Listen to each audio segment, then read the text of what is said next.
Hello everybody and welcome to this offline educational, the next in the series. This is just some general advice. It's assembled from many years of experience and probably too much feedback. It's put together in order that you might avoid that Captain Chaos fellow. Since we're talking about general advice, Captain Chaos might be another in the army, if you like. He's an all too frequent visitor to some of you and your trading sessions. When reading these, or in fact any other charts, it is advisable to scan the chart by zooming out before settling down to an in-depth analysis of your plan. Let's call it your proposed plan. Or even plan A. Things change, news happens. Hopefully you checked that before you started. So of course there might well be a plan B, maybe even a plan C. I might best, being from Liverpool, put it like this: case the place before going in and grabbing what you want. You will find that scanning enables you to get a more complete grasp of the entire picture, making an in-depth trading session that much easier.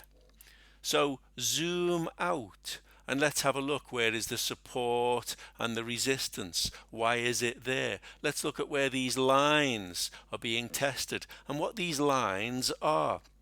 Maybe consider checking a slightly higher time frame where you can see a bigger rejection of more important lines, or an inverse head and shoulders pattern, as is the case here, with a neckline that would be close enough to an S3 Camarilla level. That kind of thing is really important to you in this. Really, really important. It's advisable to view where are the support and resistance levels, the Camarilla and the higher value EMAs on your trigger and on your higher time frame charts. You might find price returns to those levels at a later stage following news or some other reason for a big move. Then the alleged difficult areas or times during your session may become easier to understand. Why is so little of the chart's potential information used? One of the main reasons might be that so little of it is noticed or understood by traders. There is also the possibility that human behavior pushes traders into old, familiar and potentially bad habits. I feel a song coming on. What was his name? My bad habits lead to you. Well, your bad habits will lead you to me, won't they? Many of the problems encountered in the use and understanding of charts are not as a result of any lack of intelligence or mental ability, but perhaps from inadequate knowledge or inadequate respect of the potential impact at levels, predetermined by the price action at those predetermined levels. Our increasing understanding of that structure can help us to overcome both this difficulty and the lack of confidence so many experience whilst trying to make the most of the ability and opportunity we already possess. A little exercise for you here, please. On a piece of paper, note down in detail all of the problems you have when trying to view a chart in a big picture way. Make sure you are honest with yourself and that you leave nothing out.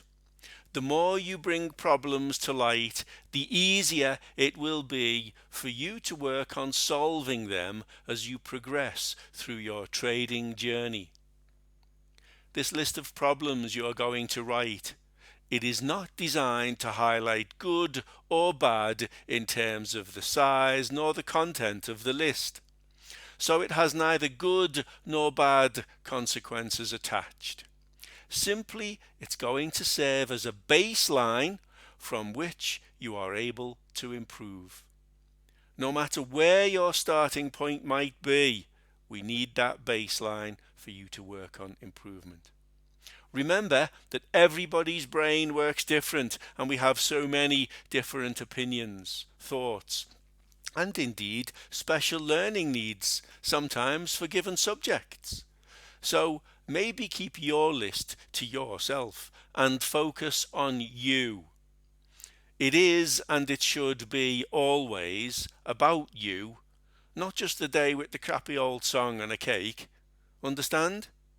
Focus. Focus on you. Focus on the process. I hope these offline sessions are helpful. That one was very mindset orientated, but there's a little in there that is also the tech, and the tech is what we use to make it right. Please trade safe, and I'll see you on the next live session, or indeed I look forward to you enjoying the next offline. Bye everybody.